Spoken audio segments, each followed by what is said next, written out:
Hello, everybody. Welcome to the Reds Rundown podcast, hosted by two lifelong Reds fans and journalists. I'm Rob. He's Joe, and we appreciate you taking the time to join us. Joe, how's it going today, my friend? It's going pretty well. Week started off pretty rough with some Brewers series and with some Ugh. bad weather, but what do you know? The weather gets better. The Reds start playing some good baseball, and here we are. And the Reds play one of the worst teams I think I've ever seen on a major league field, so we'll take advantage of that. A little preview there for you guys, to say the least. But yeah, we'll also start with our question of the day. On a scale of 1 to 10, how optimistic are you on Nick Lodolo after his first start? We will dive into Nick Lodolo here a little bit later. I will preview it by saying I'm at about an 8 right now. So Okay, we'll I, see. I I'm pretty excited. I'm pretty excited. I'll save my final answer for later when we go into it, but I'm pretty excited as well. Okay, good. This is good. So we're both getting over a 5. That's all you need to know at this point. We'll see if how our scales are truly the same. It was, as Joe alluded to, a rough start to the week for us. Even though we did win that first game 10-8 in Milwaukee, we ended up finishing the series 1-2 with just the perfect day for a rainout, honestly, for our Cincinnati Reds. It's just some quick things of note. Ellie did have his breakout series of the season, truly, so far. He was a combined 6 for 11 with 3 home runs, 2 doubles, and 4 RBIs. You would have liked to see a little bit more in the RBI department, but there just was seemingly nobody in front of him, which was weird. Graham Ashcraft actually had a great start in that 10-8 loss, but David Bell, for some reason, kept him in way later than he should have, and Justin Wilson just kind of didn't look good. Frankie Montas had his worst start of the season in that 5-9 or that 9-5 loss to Milwaukee on Tuesday. And then Hunter Green was all over the place. He only walked one guy. He hit 2 guys. I think both of them were on balls that hit the dirt, to be honest with you, which is absolutely wild to me. And he was literally behind in the count the entire series. But he made good pitches when he had to. It was a lot of dink shots. He did give up the 2 home runs, but in general, most of his runs given up were just like random stuff that seemingly was spurting through. And he still went 6 innings and 9 Ks. I think the Reds are really pushing to get more innings pitched. The rest of the team really did struggle, hitting wise as well. This Milwaukee team is playing well. They almost went and swept Baltimore at Baltimore, which is kind of insane as well. They're just playing really well. I can't tell, Joe, in your mind, if because for me, I can't tell if they're a good team necessarily or not. Like they're a great team. Sorry, they're a good team. I can't tell if they're as good as they're playing right now. It feels like everything is hitting for them on all cylinders, even with guys who, like Colin Rea, was keeping the Baltimore Orioles lineup to I think it was only 5 runs or something like that. It was a really weird series for them in Baltimore as well. It felt like the Jackson Holiday stuff was overhyped. I don't know. What do you think about this series against the Brewers? I think they are a good team, not a great team, like you were saying. They'll be competitive. They might be in the playoffs, especially with the expanded structure. They're not a team I think are objectively better than the Reds. But I will say we have to find a way to get Christian Yelich out, man. That guy's unbelievable. He's a Yeah. Reds killer. He Oh had my such a great God. series. That goes for several different pitchers on our staff. I know we'll talk about pitchers in a little bit here, but oh my God. I mean, every time we play this guy, I feel like he obviously former MVP, very good player. I watch him play other teams, and it's like, oh, okay, he's good. And then he plays us, and it's like, wow, this is the best player on planet Earth right now. Oh So my God. that was my big takeaway. Is just like every time we were in a high leverage situation, Yelich would have a big hit, and we'd be kind of screwed after that. So that's my big hope for the future. We did I'll give the Brewers credit. Like we got them at a time that I mentioned, like a lot of their pitchers were hurt, and then we even thought Wade Miley was going to be out for this series. He did end up coming back.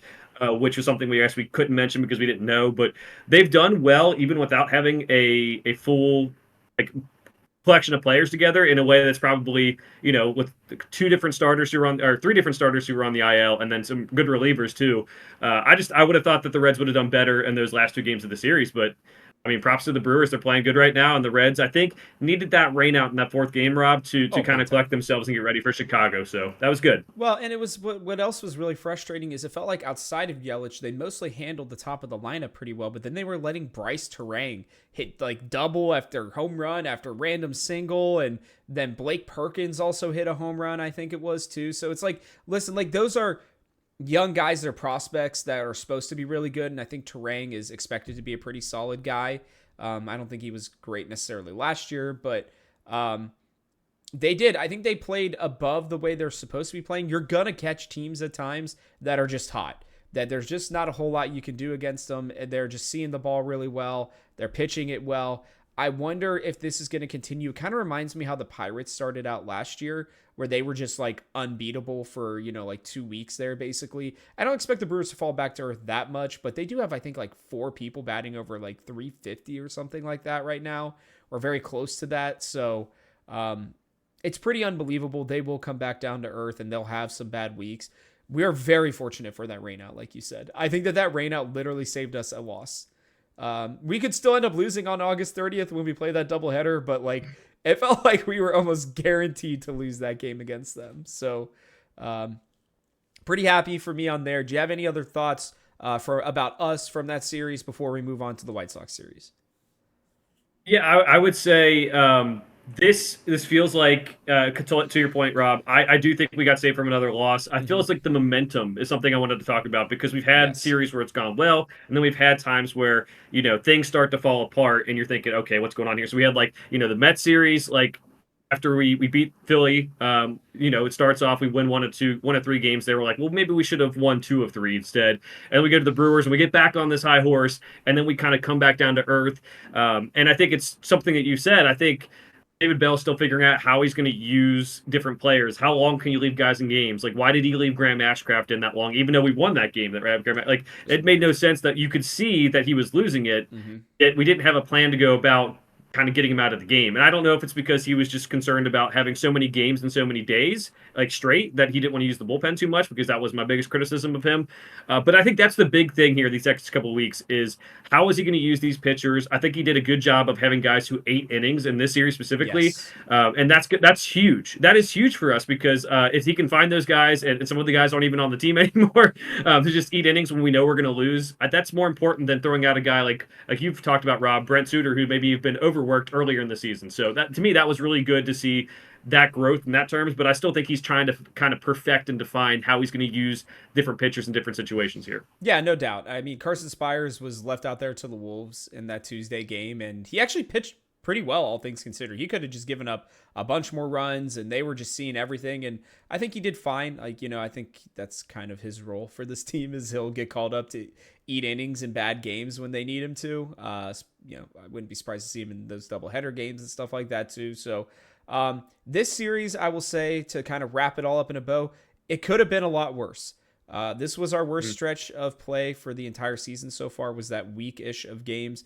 We went 2-4. We needed something, and we got a day off on that Thursday, which was great. That led into this White Sox series, which, by the way, Candelario did not play in that first game, so we'll kind of, I think, dive into that here a little bit more. But just to preface that, look, guys, this was a great series for the Reds, just in terms of they took care of business against a team that is markedly worse than them. They won on Friday 11-1, 5-0 on Saturday against Garrett Crochet, who is currently leading baseball in strikeouts. He's got 31 strikeouts so far this season, 10 against the Reds, which isn't great, but that's going to happen. And then on Sunday, 11-4 in a game that probably should have been like another 11-1 loss, but Jake Fraley randomly dropped a bad ball. What's notable in this series, Reds outscored the White Sox 27-5, which was huge. So everybody was doing their job. Jonathan India and Will Benson each had games where they walked 4 times, which is pretty unbelievable to say the least.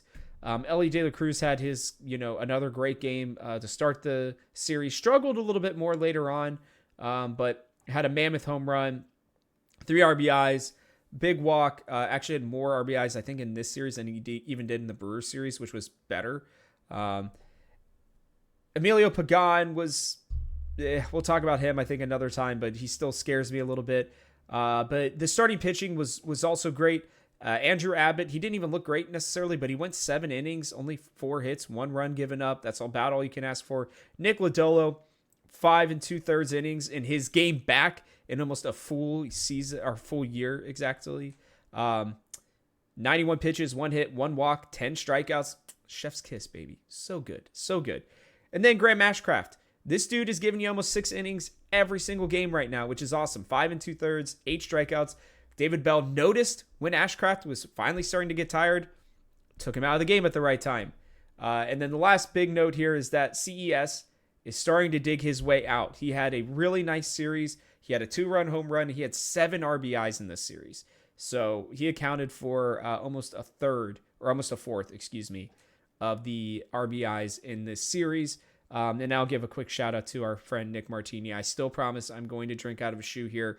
I'm just trying to figure that whole thing out. It's been a little busy on our end, Joe can tell you. But a 2-run home run and 3 RBIs, all off a lefty in the Sunday game. Joe, if there was a series that the Reds needed to kind of just get their head straight, recover from the last 2 series, this is exactly what the doctor ordered. Yeah, my mom is a nice person, and you might say, "Why is Joe bringing up his mom talking about the White Sox?" I was at the bar watching the Sunday's Masters and the Reds game at the same time yesterday because I thought it was just an awesome day to be outside and just to enjoy all this stuff. And there was a lot of fans going nuts when we had the CES at the home run specifically. But my mom texted me, "Where did the White Sox get these players?" And I was like, "Well, their owner's not trying to win really, and they have guys who are injured, and they're trying to get a new stadium and all this stuff." And she's like, "This is like playing a AA team or something, or AAA team." I was like, "Yeah, kind of." So, So thanks, Mom, for pointing that out. It is though we got them at the right time, like we did. This is huge because we've talked about. Rob and I both in the last couple of weeks staying above 500 through I would say at least through May because that's what this next couple of weeks are tough. Like we played the Nationals, I think that are pretty bad. We played the White Sox now who are pretty bad. It's going to be the Mariners don't have a great record, and we're going to get to the previewing all these series, but they're better than expected. The Angels have talent, the best player in baseball, some people think. And then you have the Phillies, again, all this, the Rangers, and we go on the West Coast trip, so it's all that. This is huge that we got these 3 wins. I was happy that CES, as you mentioned, Rob, got off the snide here. He's doing pretty well now. It seems like he's just been a little bit unlucky with how he's hit the ball. Yes. I do think some of it was pressing, some of it was maybe having the lineup not set up the right way to protect him and to do other things. So I'm happy for that. The bats were awesome. The pitching was great. As you mentioned, the starting pitching, our young starting pitchers are starting to figure it out. And now that we have kind of removed Martinez from the picture, it really does make this rotation better as a whole. It's still, maybe not the best rotation in baseball yet, but once we get Montas back on the mound and see how he does for his 4th start of the year, I mean, that's going to be a real big tell of how good this rotation can be. And even though it was a team that was double or AAA, as my mom said, you need these wins. You need to go get these wins. They need, after that series against the Brewers, they needed to do it, and they did it, and that's the important thing. Yeah, there are maybe 3 players on this team that I would put on the Reds team that I think are better than maybe some of our backups, but that's about it. To be completely honest with you, like I think I would take Gavin Sheets, Michael Kopech, and Crochet maybe. I think that's about it. Maybe Benintendi, but he has been horrible this season as well. I saw his OPS when I was looking; it's under 400. That is horrible. So Rob, to your point, there's the thing that sucks is there's no. Baseball owners are trying to pass things to make teams not tank, but they're not doing a really good job of it. So there's teams like the A's who's actually playing well, but they're trying to lose. Yeah. And like there's teams like this. And I always think back to my days, and this is a little bit off topic. So I mean, I think you'll like it at least. If you're trying to make a backyard baseball game today, and you have to pick one player from some of these teams, like the Nationals, like I don't know, man. You go to the White Sox. Well, what player are you taking from the White Sox to be that one player you can play as a kid when they're pro? You're as a pro who's a kid in these games. That's what I'm kind of thinking of. Like these are how bad some of these teams are, where it's like you kind of have to think about it. I will give the White Sox credit. I don't know if you saw this. Literally after last night's game, they're apparently going to sign Tommy Pham because they just can't hit right now. So that's good. And I will give them credit in the sense that when Moncada's there, Eloy Jimenez, and Luis Roberts, you add all that together with Sheets, Benintendi, and even Robbie Grossman's been a pretty okay leadoff guy for them. Not great. Yeah. Some of these guys are quadruple A, but for the most part, this team is not horrible lineup-wise. There are pieces that work. Their 3 best players are all out. I will give them that credit, but truly, this is the worst lineup in baseball. I know you've been giving the Nationals a lot of crap, by the way, but they're actually playing pretty well. I think they're like 7-6, so they're not doing too bad right now either. Jesse Winker, our boy, is hitting like over 300, which is wild to me. I'm always gonna give him a little credit. I loved him growing up. I'm It wasn't when I was younger, but you know what I mean. What I'm trying to say is that yes, we caught them at the right time, and not just that, but like we did what we have to do against bad teams. For so long, this Reds team, it's always felt like we play the upper teams to our best ability, and then we go against these bad teams and we find a way to lose 2 games. Right? You even said it. You were like, for last week's show, you're like, I'm predicting a 2-1 because they're going to find a way to bungle one of these 2 games, right? Or one of these 3 games. Yeah. They didn't. They were in control in all 3 games. Their bullpen was really good. Buck Farmer, as worried as we were about him at the beginning of the season, has actually been okay. Fernando Cruz has been pitching really well. Alexis Diaz looked good. They just had to get him some innings. So they got him in the end of that game on Sunday. And like you said, the young guys are great. All of them, essentially, outside of Ashcraft with one out to go, went 6 innings plus. We rarely saw that last year. It was like, God, just get through 5 innings, please. Andrew Abbott, and I think, we'll kind of segue this into our starting pitching conversation. Andrew Abbott has not looked good this season once to me. He has not looked like he did last year where I was like, oh man, he's elite. Like, this guy is awesome. The fact that his floor is 7 innings, 4 hits and 1 run with only 3 strikeouts, he is becoming truly already before our eyes a pitcher, right? In terms of the fact that when I watch him, he realizes that so far this season, his stuff has not been the best, but he has found a way to be effective and keep his team in games and go deeper into games by just getting outs. And that's what makes him so good to me. Then you have Lodolo who comes back, who looks like arguably right now, even after 1 start, he reminds me of what he was at the beginning of last year before his injury, where he was just a strikeout machine. That curveball is one of the nastiest pitches on our team. It is hard to hit. I went back and rewatched because I had to listen to some of it because I was driving to my aunt and uncle's house to celebrate some stuff. And they were talking about his changeup. I went back and rewatched that changeup. If this man can have 3 pitches that are all plus, he is gross. And we haven't heard anything yet. Yesterday, we would have heard something if there was like an injury concern, right? Because the biggest thing is to watch the day or 2 after with Lodolo, because that's been where his problems have been so far, where he's had to kind of reset himself on the injury problem. Nothing there yet from that. That's huge too. And again, if Ashcraft is our 5 starter and he's able to give us games like this on a regular basis, bro, we are eating good in the neighborhood when it comes to our starting pitching, man. I mean, it's impressive, truly. Like, this is what I had hoped last year would be, and they just needed another year, it seems like, to marinate. Yeah, I mean, I said this after the National Series. Like, I'm trying to keep myself composed because this was a bad roster. And you're right. They get credit because their guys were out. Like, Luis Robert would be the guy in backyard baseball, right? Like, he'd be the star.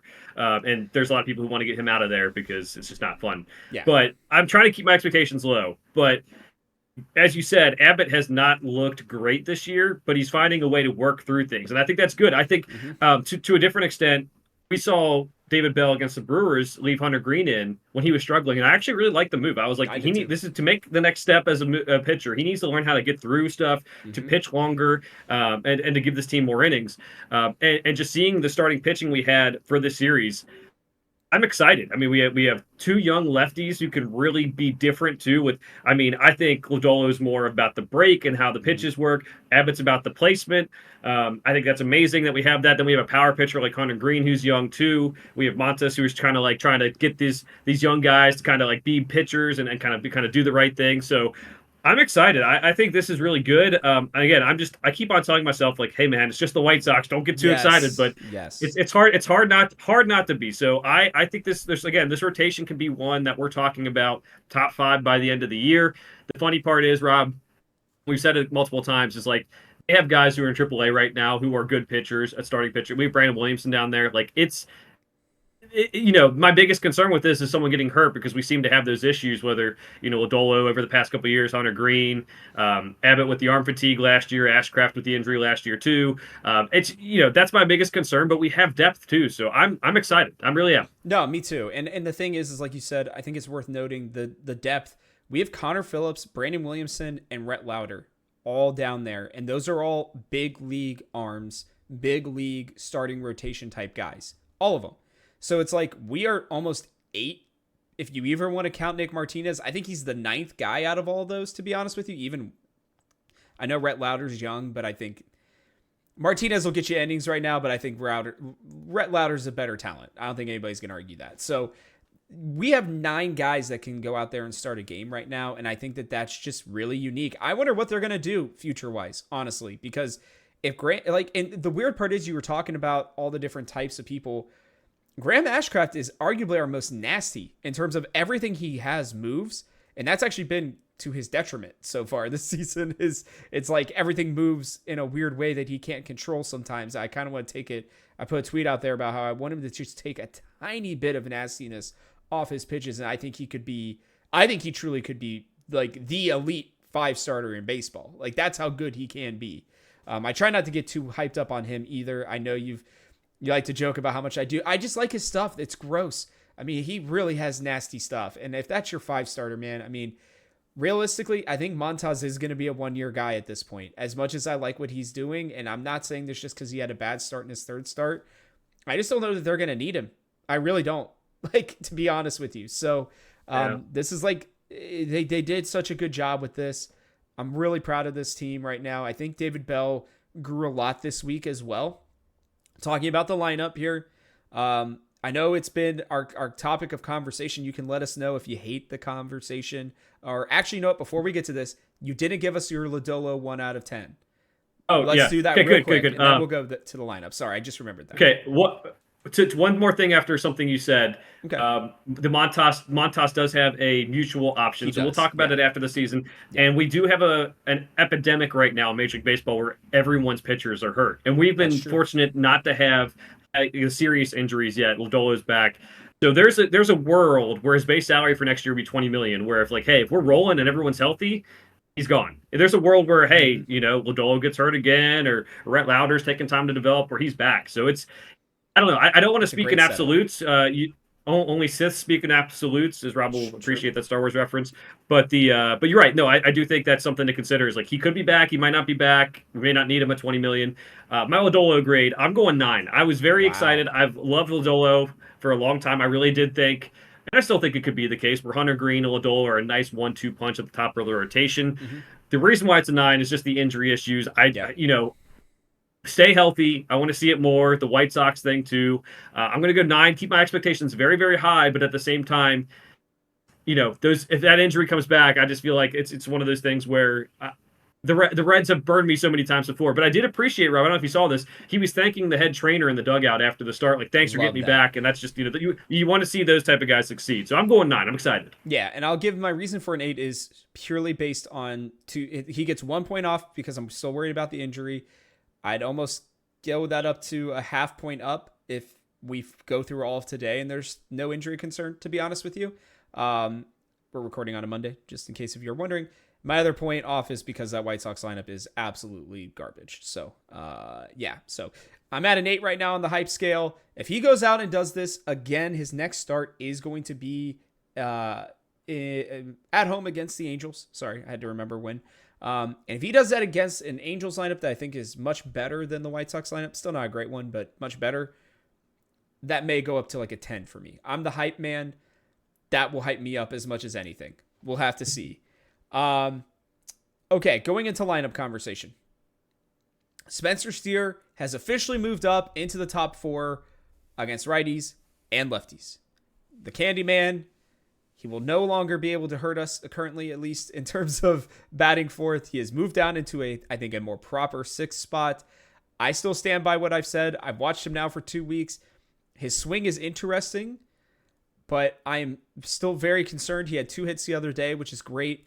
It just feels like his bat is so long. It feels like he's almost using a pole to hit the baseball.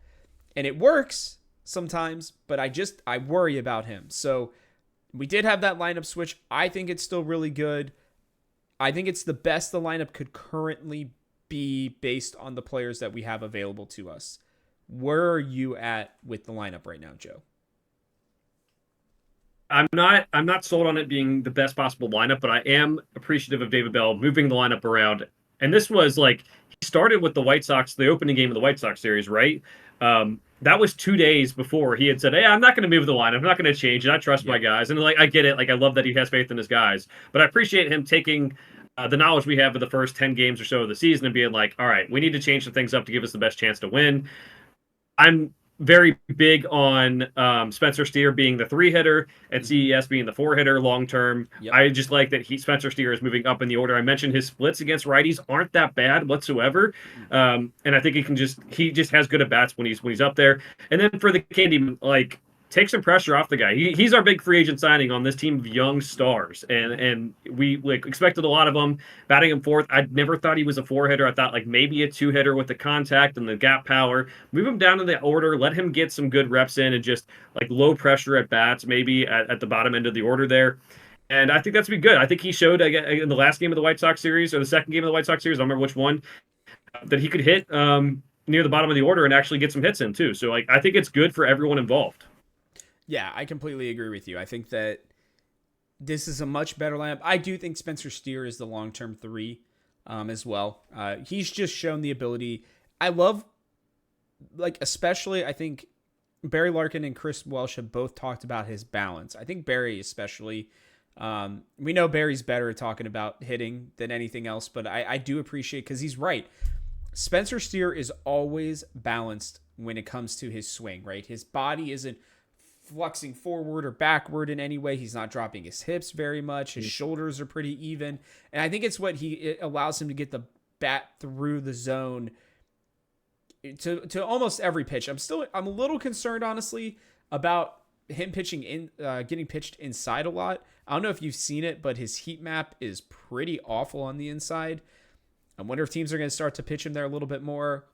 We'll have to see. I'm still surprised they haven't really, but if somebody's going to, it's going to be in this series against the Mariners. But sorry, that was just a side tangent there that I did want to point out because I do think that if he starts to get into a slump, we're going to see why. Be looking out for the inside fastball, I think specifically. But continuing on with this, I think it's the best that it can be for right now because I think they want to keep CES at the 3 to continue to get his confidence back up. Because if you remember, during spring training, I know it's very different, but I mean, this dude was batting almost like 500. He was hitting the absolute crap out of every ball. He's actually becoming a bit of a bad ball hitter, meaning that like pitches out of the zone. Like his home run yesterday should have never gone out. I thought it was a double in the gap all day long, and he's just so damn strong.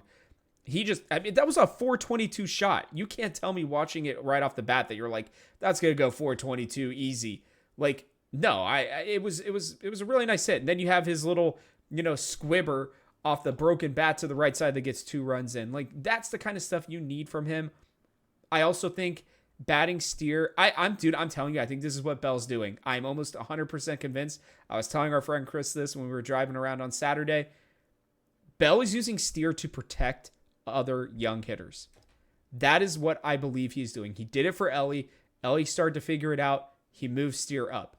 CES needs to help because Candy's not protecting him at all. And what we mean by that is if pitchers see the guy behind them, they're more likely to not want to just walk or throw, junk necessarily only against a hitter, right? And I almost wonder if he's truly just trying to protect CES. I'd love to hear your thoughts on that because I feel like that's the reason for it right now, and that's why I feel like the lineup is fine with where it's currently at.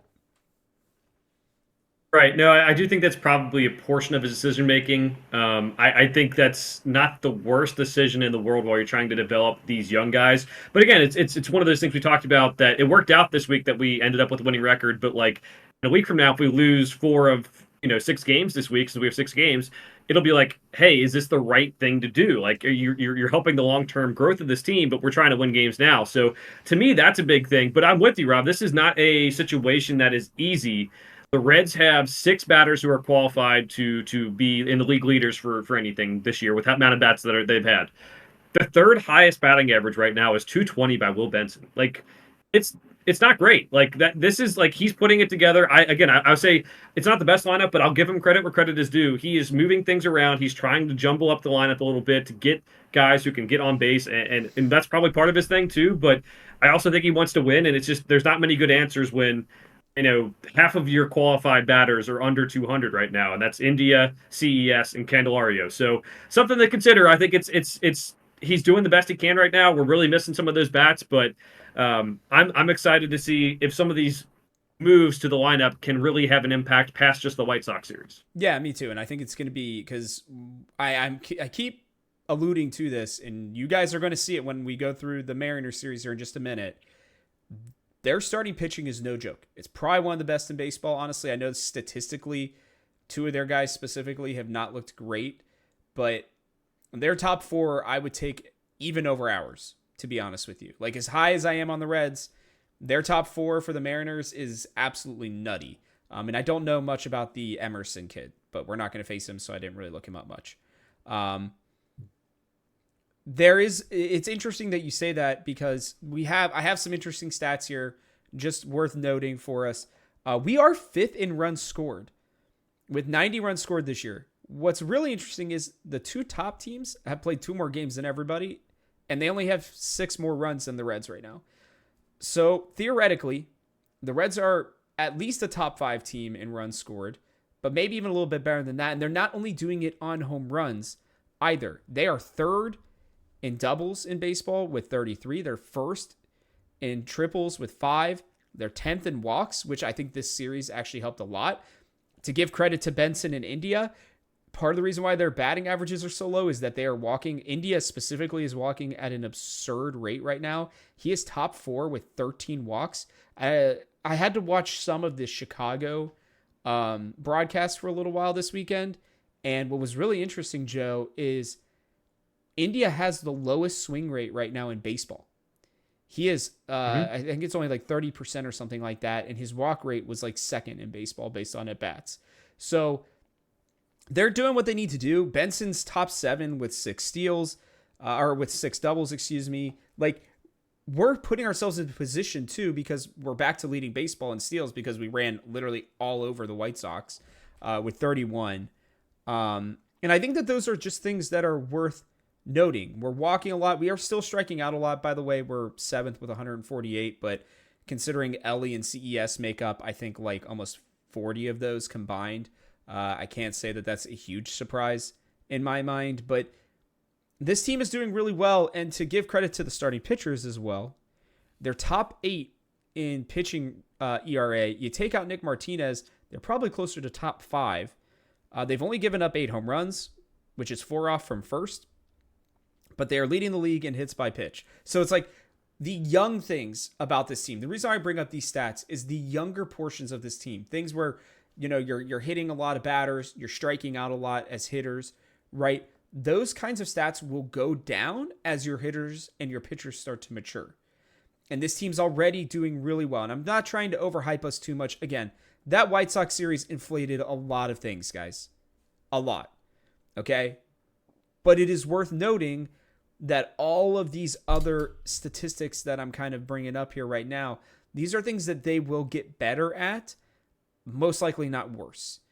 And so as the season goes on, right? So if they can continue to kind of play this level of baseball, not beating the White Sox like a drum 27-5, but staying in games like Joe's been talking about, we're 3 games over 500 right now, which is absolutely fantastic. We are about to head into a really rough portion of our season. And these are just some things that you're going to want to watch for. Indy's becoming a prototypical type top laner. Wow. Sorry. League of Legends Freudian slip there. Top of the lineup hitter. I don't know. Do you have any notes on some of these ones that I brought up? Anything that's standing out to you? Yeah, absolutely. I think Ellie leads the team with 21 strikeouts. Then we have CES, With Benson, and Candelario with 20 each. So Oh my God. that's Okay. that's a lot. But I think so. Candy is obviously in a slump. The other guys are young, right? Mhm. But you look at the guys who are doing well right now, and to me, it's Steer in India, even with the low batting average, just 10 strikeouts. I mean, these guys have over 50 at bats this year. They're doing what they can with the at bats. That's something that, like, I think we can take from the White Sox series and say, if your plate discipline is something we can take from it. Yes. And we're what 15 games into the season, and 10 strikeouts for some of these guys, and obviously India batting a leadoff spot, and Steer now getting moved up in the order. That means a lot if you can even have at bats that don't result in strikeouts, even putting the ball in play. That's huge. So to me, that was the huge thing. And we have these young guys need to be more disciplined at the plate. We need Candy to be more disciplined at the plate. I think it will come with time, and if a lot of the pressure comes off with how the lineup has moved. But to me, that's what separates these guys who are still coming up and learning from a professional hitter like Steer in India. Yeah, I couldn't agree more. It's been really nice to watch, and it's so great to say that Steer's a professional hitter, even though he has about the same amount of time as some of these guys. But he really is. He really is. He is as solid as it gets. I didn't give him his due much, but I will say this dude is a machine. It's like every time he comes up with runners in scoring position right now, he's finding a way to get somebody in, move somebody over. It's been really fun to watch him. We've talked about a lot. It's time to preview this series against the Mariners. Now, to be fair, the Reds are going in 9-6. The Mariners are 6-10 going, into this series. We're gonna have Frankie Montas versus George Kirby. This game has a weird start time of 9:42. I don't know why specifically 9:42, but 9:42. We are playing this on the West Coast. Then game 2 is going to be another 9:40 game. Hunter Green versus Logan Gilbert. And then the Wednesday getaway day before we have an off day Thursday is going to be a 4:10 game. Andrew Abbott versus Bryce Miller. George Kirby so far this year, 8.16 ERA with a 1.53 whip and a 323 batting average against. What's really interesting to me, Joe, is he's throwing a lot of strikes because he only has 2 walks, but it's almost too many, and he's not striking out guys. He's still only given up 1 home run, but 20 hits over 14 innings pitched. He's averaging less than 5 innings per game. That's an interesting, I think a really important first game for the Reds, for Montas to get back on it against a guy who's truly been struggling. Logan Gilbert and Bryce Miller, though, combined, they're only 2-1 combined for some reason. Well, not for some reason. I'll explain why here when we get through the lineup. But they each have a collective ERA of 2.66 and 1.96. They've combined for 40 strikeouts in like 40-ish innings. They've walked almost nobody. They've only given up 3 home runs combined, 6 earned runs. Their batting averages against are like a combined 185, and their whip is, I think, 0.9. So these dudes are getting the job done, to say the least. Closers by committee right now, it's generally been Andres Munoz, but they went out and signed Ryan Stenek. He's also gotten a couple saves as well. The general lineup is going to look like this: J.P. Crawford, Julio Rodriguez, Ty France, Mitch Haniger, Jorge Polanco, Mitch Garver, Cal Raleigh, Luis Urias, and Dylan Moore, with Luke Raley, Josh Rojas, and Dominic Canzone helping them out as well. Look, this lineup has been horrible this year. I mean, this is like Mets level of bad. I put it out there in my short that's going to be coming out, if it's not already out by the time you watch this. It worries me. I feel like we're literally running into the exact same situation as we did the Mets, where they have great starting pitching.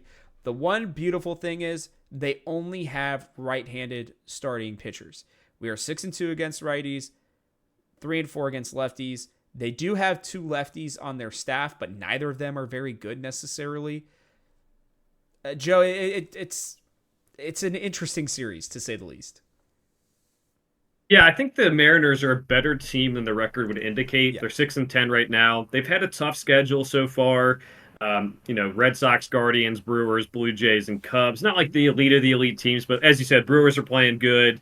And some of these other teams, I think, are like the Cubs are playing better than expected this year for me personally, too. Mm-hmm. So I think it's a team you have to be wary about. It is nice that we're missing Luis Castillo. We don't have to face him. That's nice.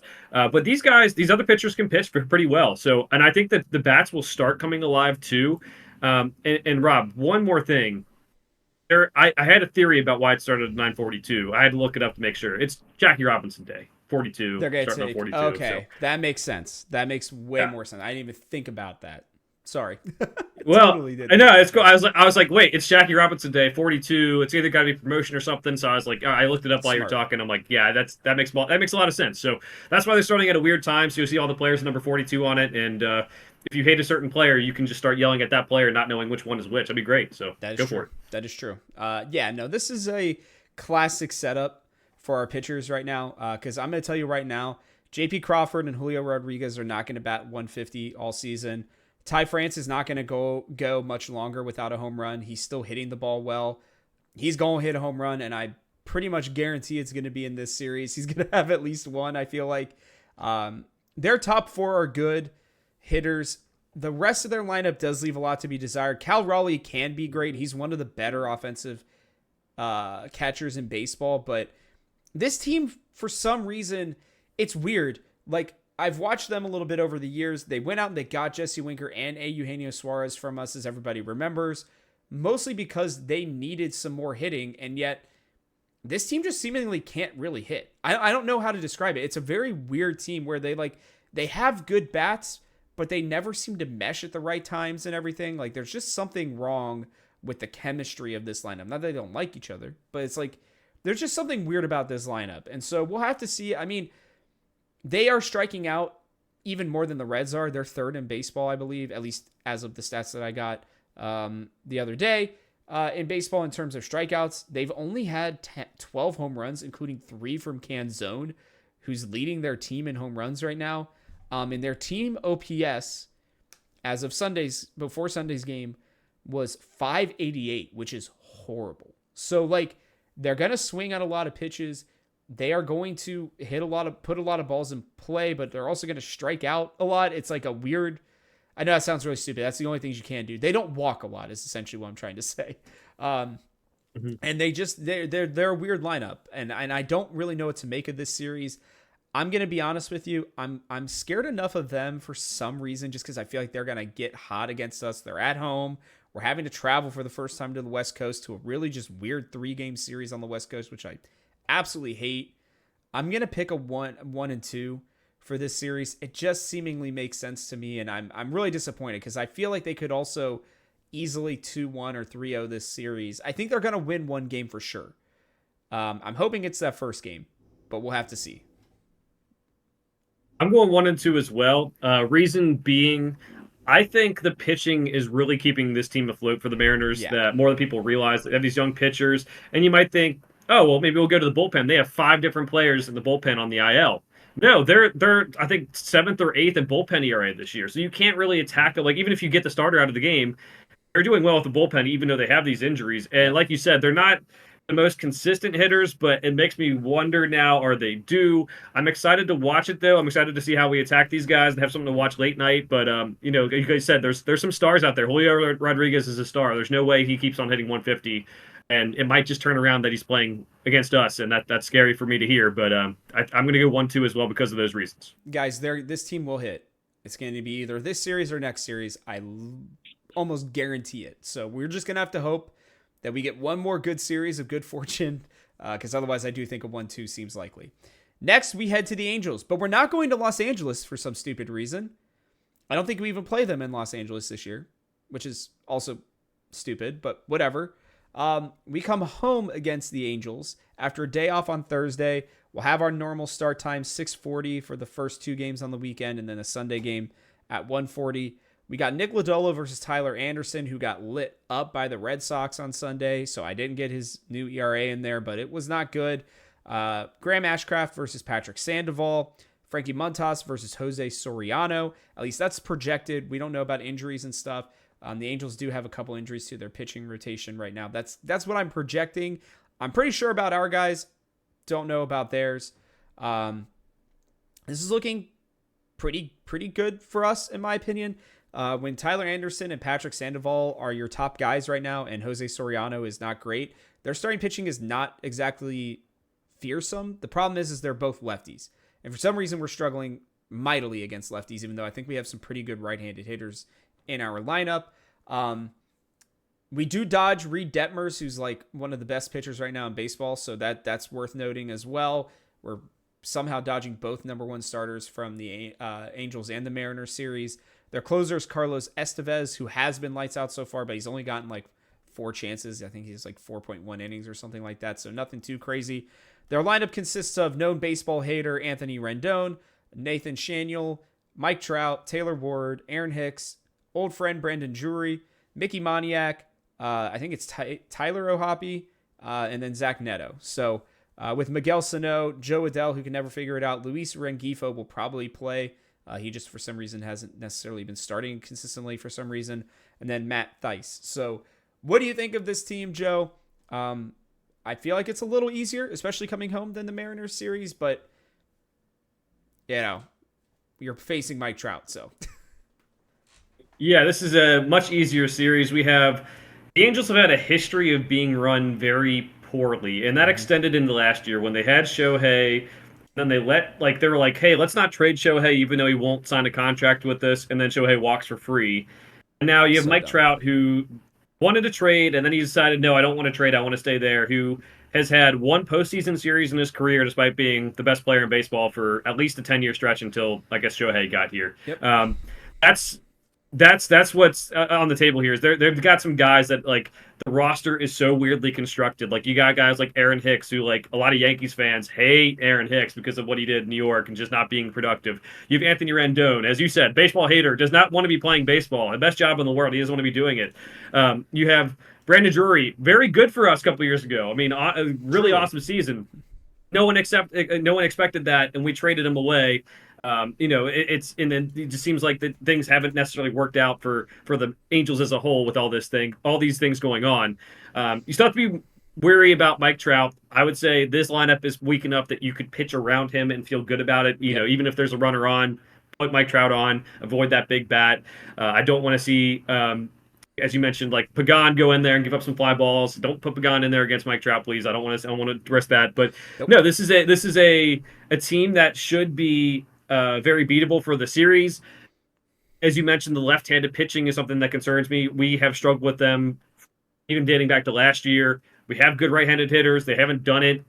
People will say we need Matt McLain, but like we have enough guys to figure it out. Yeah. We did have the good start, good game against Garrett Crochet, as you mentioned, a left-hander. So maybe we get things rolling here. So this is, I don't know. It's a weird series because I think I might be trying to go to one of these games. I want to go see Mike Trout, but like, it's not like I'm probably going to be mad because it's going to be a more competitive series than I probably want it to be, because this should be a very winnable one.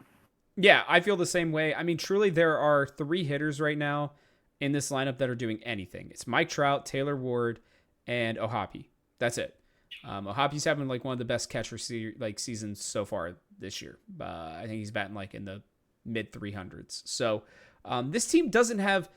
There are some pieces on here. I still think Mickey Moniak's not too bad. Moniak, I think, is actually how you pronounce it. Zach Neto, I think, is young. He's got a good potential. Shaniel does too. But this team doesn't have the same kind of young talent that the Reds do, where, like, not even just in terms of actual skills. I just don't think that they're as far along as some of the Reds players are as well. It is a weird mixture of the lineup. But, yeah, I think if you truly just pitch around Mike Trout, I mean, if Taylor Ward beats us, Taylor Ward beats us. Like, that's better than letting Mike Trout beat you, right? That's not taking anything away from Taylor Ward. He's actually been one of the better hitters in baseball so far this season, right? So I'm not taking it away from him. I'm just saying I'd rather lose to Taylor Ward than I would to Mike Trout, because we just seemingly have a problem against people's best players of just letting them beat us almost single-handedly sometimes, right? So I want to see us really have a better game plan against them. I think we actually kind of had the right guys for that. Weirdly, I think Ashcraft, like, one of the things that Mike Trout struggles against is a lot of breaking stuff, specifically on the outside portion of the plate. Everything of Ashcraft's moves, so timing that up is going to be a little bit tougher for him. I think Montas is going to know how to pitch around him, and I think Lodolo is. I mean, that breaking ball is tough. So unless if he hangs it, I think we're in a pretty good spot on this one. I am going to pick a 2-1. Finish the week at 3-3 for us. I was tempted to pick a 3-0, to be completely honest with you, but I feel like Mike Trout is just going to have like a 2-home-run game or some stupid crap like that. I have a feeling it's going to come in either the Ashcraft or the Montas game, weirdly enough, even though he's a righty and you would think it would happen in Lodolo. I just was weirdly that confident that Lodolo, I don't think he's going to always be as good as he was against that White Sox, but that changeup I really do think changes a lot for him. Again, 2-1 for me right now. I could be convinced into a 3-0, but maybe I'm just writing a little bit higher than I think after that White Sox series. Yeah, I'm going 2-1. Reason being, those left-handers have given us trouble. I think we'll drop one of those games possibly. Now, I think the thing that could change the series in our favor, you mentioned Ashcraft. I think you have to start off Trout with breaking balls. Like you said, putting him in the right place is good too, but start off the count with breaking balls and really put him on his back foot, thinking about what's coming next. Yep. He still might figure it out because he's freaking incredible, but I don't know. I think that's what you have to try to do. I'll go 2-1. It's going to be a fun series, I think. Hopefully, we get the win. But like I said, it's always fun having a series against guys. Like, we haven't seen the Reds play Mike Trout very often in his career. They've made the schedules different with Major League Baseball now, where we play more American League teams each year and less of our own division, which is kind of a problem. But I'm enjoying it because we get to see like the Angels this week. Next month we got the Orioles coming into town with their fun lineup. So excited for this series overall, but 2-1 Reds. Okay, well, good. We're both feeling pretty good about the Reds. I really do think it could be a 4-2 weekend as well. I think there's definitely a week where that happens as well. And I mean, to be honest, like, just to give you guys a quick heads up, that moves us to 13-8. That would be pretty freaking great. I don't think anybody's going to be complaining about that because as we have talked about multiple times, you always have to look ahead as well in baseball. And it does not get easier for our Cincinnati Reds basically starting this week. So we're about to head into like a 5 or 6 week stretch of really tough baseball. So we need to just kind of grab as many wins as we can. I think this Angels series specifically is going to be really important for the Reds, but we'll have to see. And yeah, I think that's going to be it for us. We do really appreciate all of you who are watching, who are listening over on Spotify. Please do give a nice thumbs up, a subscribe if you are listening on any of that, because it really does help us. It helps us to grow this channel, helps us to continue to do these shows. As we have talked about as well multiple times, we will do more of these if we get more interaction and more people who are watching it on a consistent basis. So if that's something you want, tell your friends and family if they're Reds fans. We enjoy this, and we're just talking as Reds fans, just like you guys are. So, and if there are things you want us to discuss, things you're seeing that maybe we're not, let us know about that in the comment section below. But I think that's going to wrap it up for us this week. Let's go Reds. And with that, we'll catch you guys on the next one.